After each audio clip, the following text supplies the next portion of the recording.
In the last Parayanam session, I had mentioned about Swami's visit to New Delhi, where there had been a sea political change. Uh, the people who were ruling had changed, and how everyone came to Swami. Those who were ruling, those who were in the opposition, everyone had come to Swami. And back in Vrindavan, 26th March 1978, one of the significant days in the life of our college. That's what I've written. Today, Bhagawan inaugurated the seminar on spiritual education in colleges. Right from the early 60s, you can see Swami talking about the lack of this component in the educational system. He said that values are not being taught.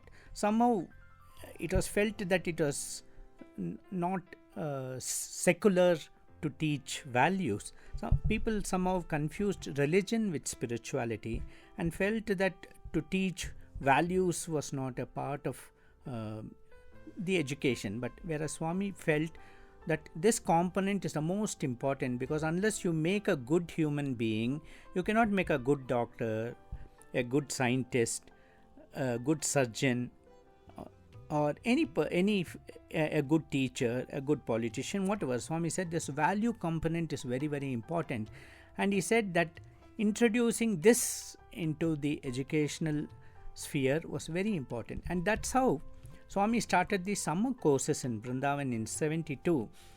He found that whenever this topic comes up, that values must be taught in education, many people say that Swami, there is hardly any time to cover the syllabus. Teachers say this covering that syllabus. Of course, Swami pointed out that you should not cover the syllabus. You are supposed to uncover the syllabus. A teacher is supposed to unravel, to make the student, teach the student how to discover the joy of seeing, of learning. It is, and somehow the traditional system made it impossible, it looked, to introduce values. There was no time to teach all this, and the syllabus was loaded with lot of stuff, many of which of course had to be weeded out because new things, new developments in the field would come, but somehow they would never remove the old thing but keep on adding new topics into the syllabus. And because of this, the syllabus would become overloaded and the teachers would be struggling to finish the portions before the exams. And it was at that time Swami said, okay, we can do this in the summer months when the students have vacation. Let us have summer courses in Indian culture and spirituality. He felt that introducing this Indian spirituality to Indian audience, to Indian students, was very important, because students were becoming aliens to their own culture, to their own spiritual wisdom, to the wisdom of their ancients. And Swami wanted India to be the Vishwaguru, the Guru which would lead mankind. This was the speciality of India. Spirituality was the speciality of India, and therefore Swami wanted to introduce this. And in a formal way, this seminar was introduced for that, spiritual education in colleges. And the students, of course, got the chance to chant the invocation. After the invocation and welcome speech, Swami gave his divine discourse. Swami said, science and spirituality must grow together.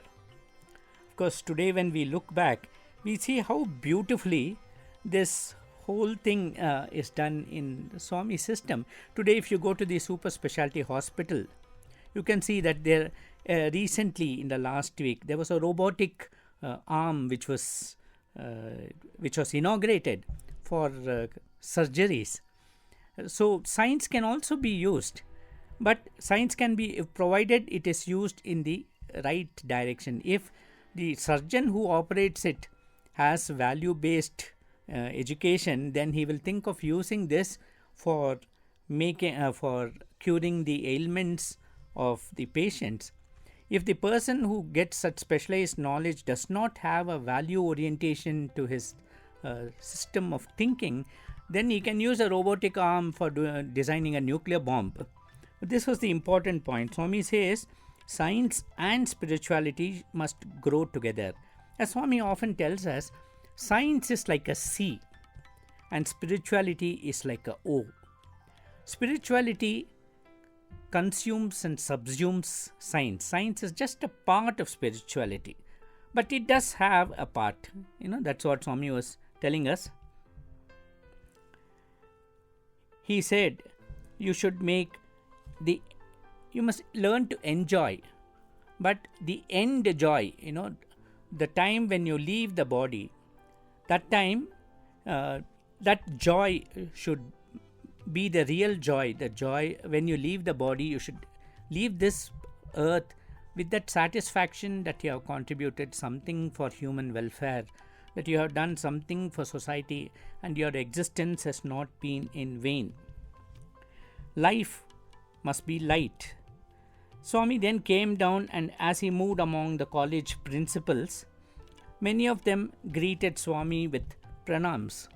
There was a principal from Islamic college, and of course I remember how he, while others did pranams, he did not know how to greet Swami, so he extended his hand and Swami shook hands with him.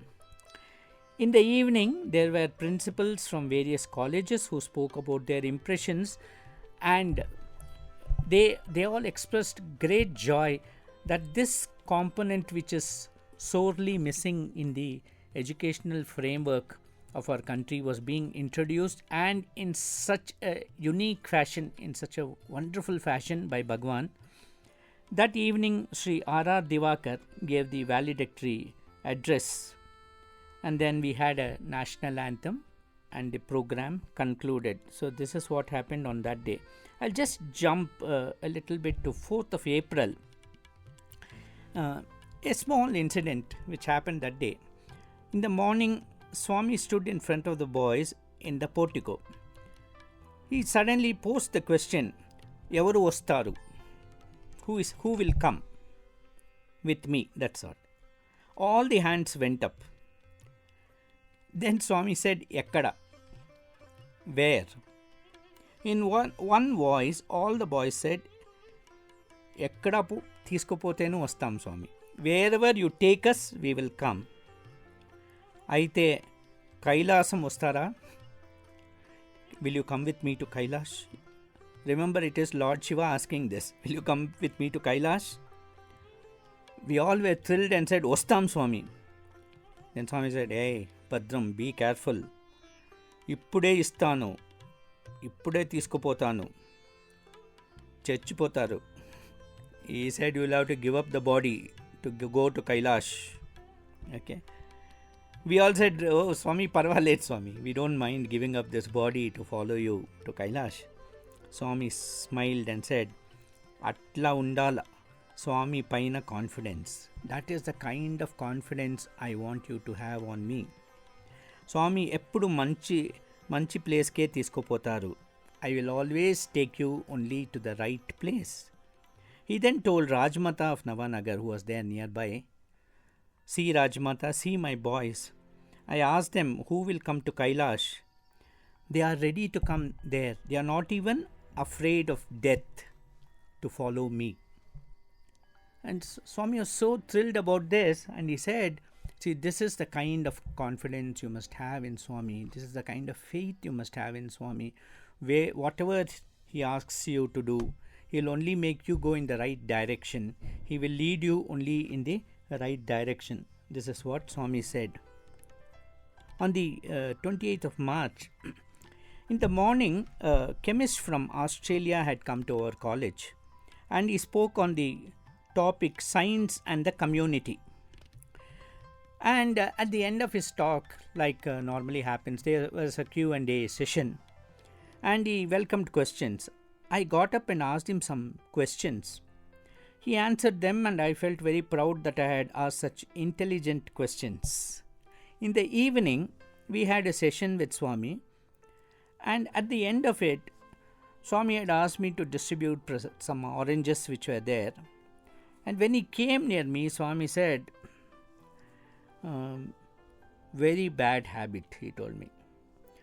I was at a loss to understand which habit Swami is mentioning, because after all, we have hundreds of bad habits. We don't know which particular one Swami is targeting. So I just kept quiet, and then Swami said, Poddina Adiginavu Kada, he said, bad habit, asking questions. I was very surprised.